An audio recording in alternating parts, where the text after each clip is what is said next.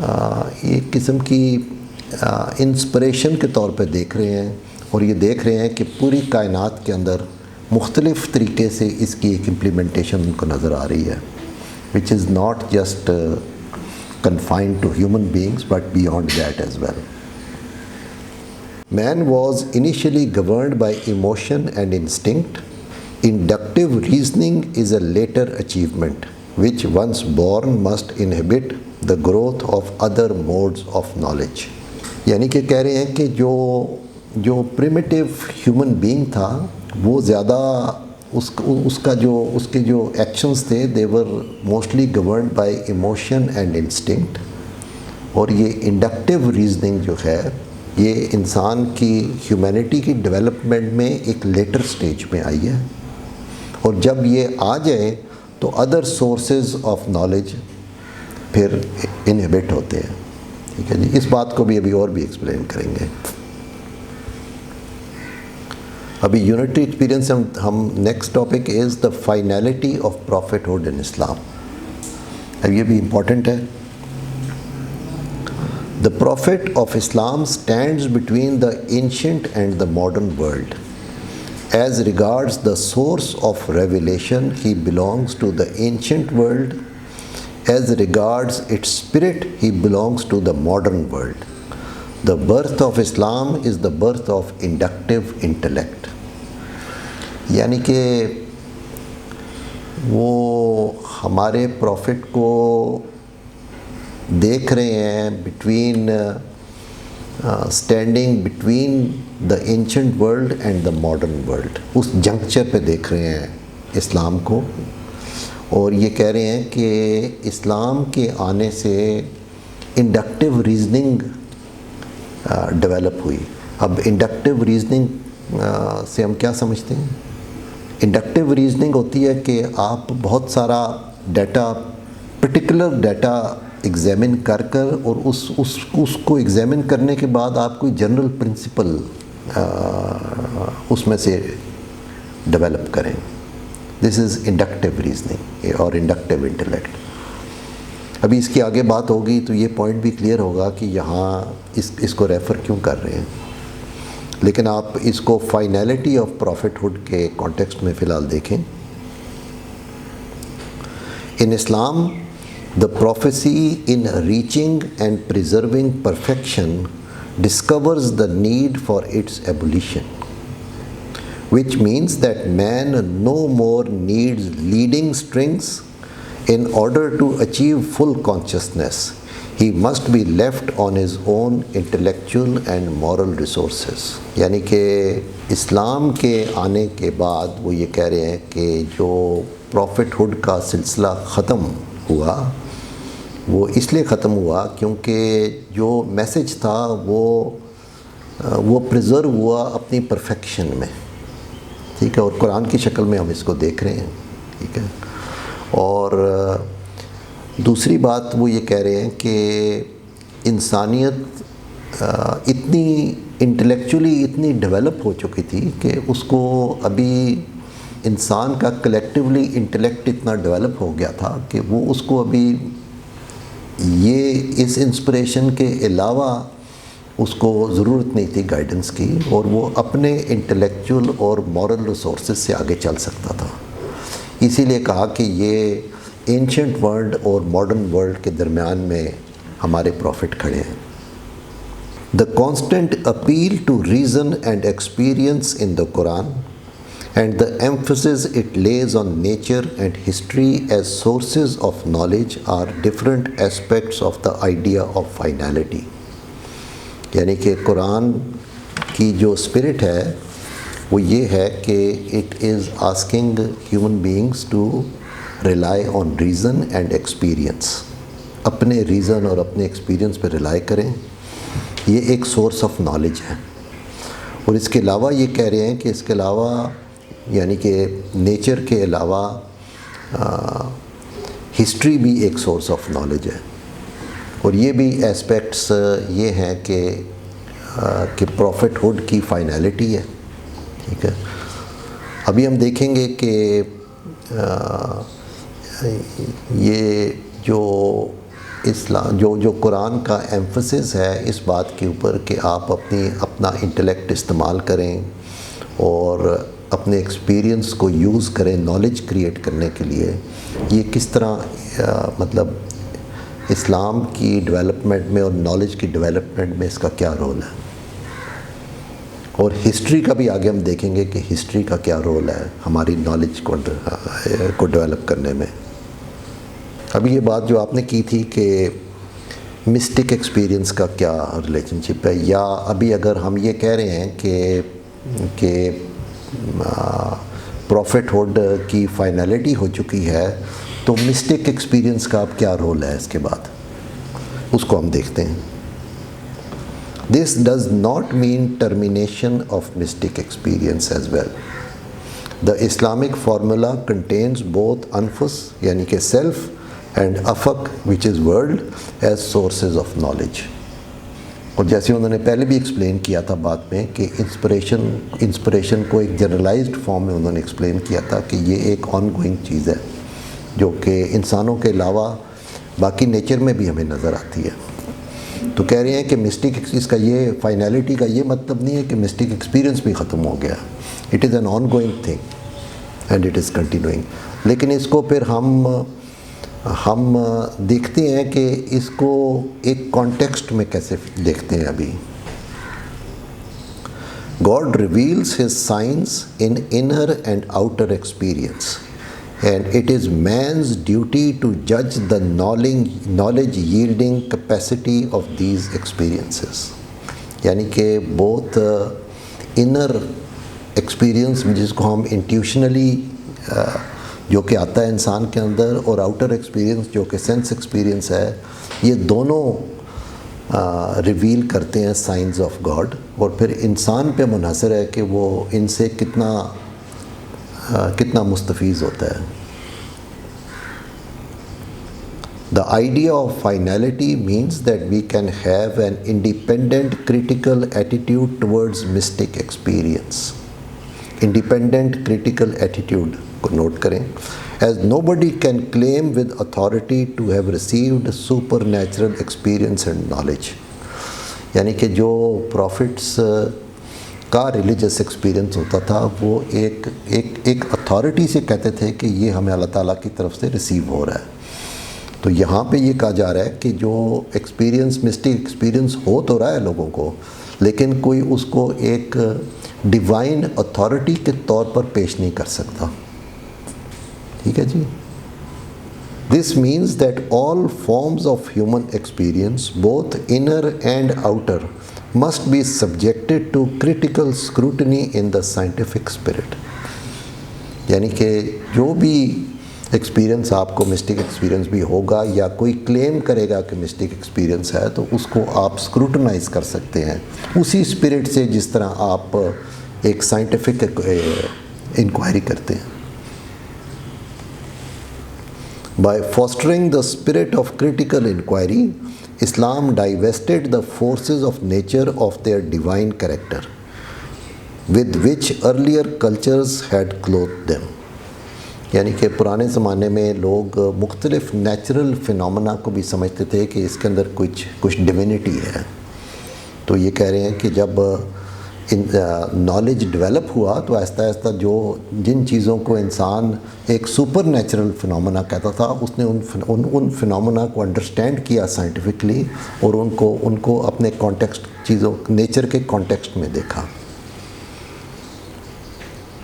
The mystic experience must be regarded as a perfectly normal experience and subject to critical scrutiny like other aspects of human experience. یہ بات میں پہلے آپ کو explain کر دی۔ ابھی دیکھتے ہیں کہ یہ اسلام نے نالج کریشن کی اپروچ اسلام کی کیا تھی۔ Besides inner experience, the Quran considers study of nature and history as important sources of knowledge. تو ابھی ہم 3 سورسز آف نالج کی بات ہو رہی ہے۔ ایک تو یہ انر ایکسپیرینس جس کی ہم نے بات کر لی، اس کے علاوہ اب یہ کہہ رہے ہیں کہ قرآن نیچر کو اور ہسٹری کو بھی امپورٹنٹ سورسز آف نالج سمجھتا ہے یا بیان کرتا ہے۔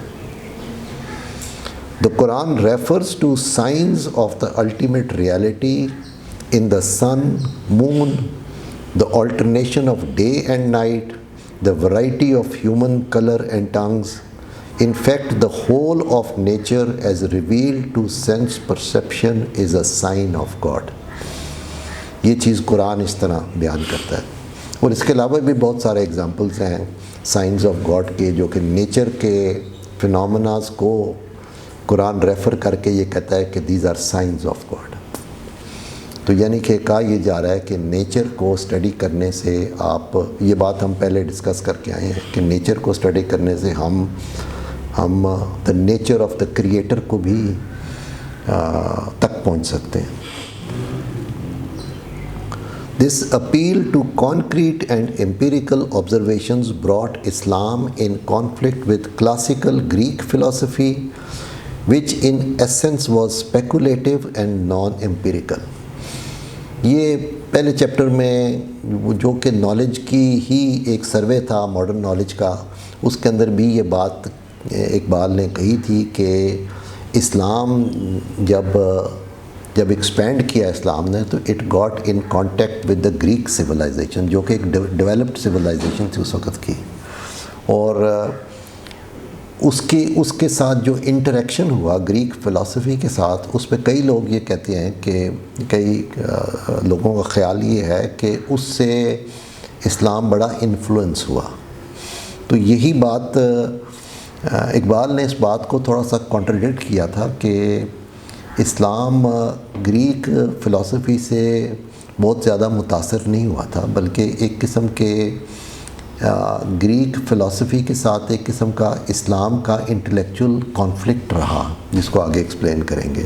اور یہاں پہ یہ کہہ رہے ہیں کہ جو گریک فلسفی تھی اس کو کلاسیکل کہا جاتا ہے، کلاسیکل فلسفی، اور وہ اسپیکولیٹو اور نان امپیریکل تھی. نان امپیریکل کا مطلب ہے کہ وہ سائنٹیفک نہیں تھی، وہ نیچر کو اس طرح اسٹڈی کر کے اور ڈیٹا کریٹ کر کے اور نالج نہیں کریٹ کرتے تھے، وہ صرف اسپیکولیٹ کرتے تھے. Islam's approach is essentially anti-classical, and those early Islamic thinkers who tried to interpret the Quran in the light of Greek thought failed to bring out the real spirit of the Islamic culture, and thus faced a revolt after 2 centuries. یعنی کہ اقبال کے خیال میں کچھ Islamic thinkers نے Greek فلسفی کو use کر کے اسلام کی ٹیچنگز کو ریشنلائز کرنے کی کوشش کی، اور یہ کہتے ہیں کہ چونکہ اس کی اسپرٹ جو تھی گریک فلسفی کی وہ قرآن سے کانٹرڈکٹری تھی، اس لیے جن مسلم اسکالرز نے یہ کوشش کی کہ گریک فلسفی یا اس سوچنے کے انداز یا اس نالج ڈیولپ کرنے کے انداز کو استعمال کر کے اسلام کو ایکسپلین کیا جائے، وہ فیل ہوئے. اور there was a revolt against this tendency after 2 centuries اسلام کی ہسٹری کے اندر. This revolt manifest itself in all fields of knowledge. Many Muslim thinkers undertook systematic refutation of Greek logic, introduced the inductive method emphasizing sense perception as a source of knowledge. تو اب یہ کہہ رہے ہیں کہ وہ جو revolt ہوا تو اس کے بعد بہت سارے اسلامک تھنکرز تھے جنہوں نے گریک وے آف تھنکنگ کو ریفیوٹ کیا اور یہ بتایا، انڈکٹیو میتھڈ پہ زور دیا. یعنی کہ انڈکٹیو میتھڈ کا مطلب یہ ہے دا سائنٹیفک میتھڈ، جہاں آپ ڈیٹا کو اکٹھا کر کے اور پھر اس میں سے جنرل پرنسپلز کنکلوڈ کرتے ہیں. اور اس بات پہ بھی زور دیا کہ sense perception is a way of creating knowledge. This set the direction of creating knowledge through the scientific method which was later adapted by the west. یعنی کہ جو سائنٹیفک میتھڈ ہے وہ بیسیکلی اسلام نے انٹروڈیوس کیا، جس کو آگے پھر ویسٹ نے لے کے آگے چلے. This aspect is amply highlighted by Briffault in his book The Making of Humanity. اس کتاب کو بھی کوٹ کرتے ہیں. Science is the most momentous contribution of the Arab civilization to the modern world. It was long after Moorish culture had sunk back into darkness, did the giant to which it had given birth rise in his might. یعنی کہ یہ مورش culture Spain میں جو مسلمان تھے ان کو مورس کہتے تھے، اور وہاں پہ جو یہ سائنٹیفک میتھڈ انٹروڈیوس کیا تھا مسلمانوں نے، لیکن یہ کہہ رہا ہے کہ اس کے بعد کئی سینچریز ہمیں پتہ ہے کہ اسلام سائنس سے کافی پیچھے ہٹ گیا تھا، لیکن کہہ یہ رہے ہیں کہ وہ جائنٹ وچ از سائنس، جس کو جنم دیا تھا مورش کلچر نے، اس کو پھر وہ کافی عرصے کے بعد یعنی کہ 18th اور 19th سینچری میں اس نے اپنا زور پکڑا. The debt of our science to that of Arabs does not consist in startling discoveries or revolutionary theories. Science owes its existence to it. یہ بات self explanatory ہے. What we call science arose in Europe as a result of a new spirit of inquiry, of the methods of experiment, observation, measurement, of the development of mathematics in a form unknown to the Greeks. That spirit and those methods were introduced into the European world by the Arabs. یہ بات self explanatory ہے. ٹھیک ہے جی.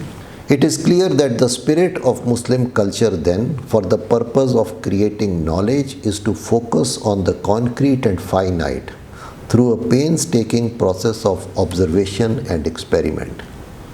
یعنی کہ اسلام focus کر رہا ہے مٹیریل ورلڈ کے اوپر، جس کو کانکریٹ اور فائنائٹ کہا ہے، ٹھیک ہے، اور طریقہ جو اختیار کیا گیا was a painstaking process of observation and experiment which is the scientific method.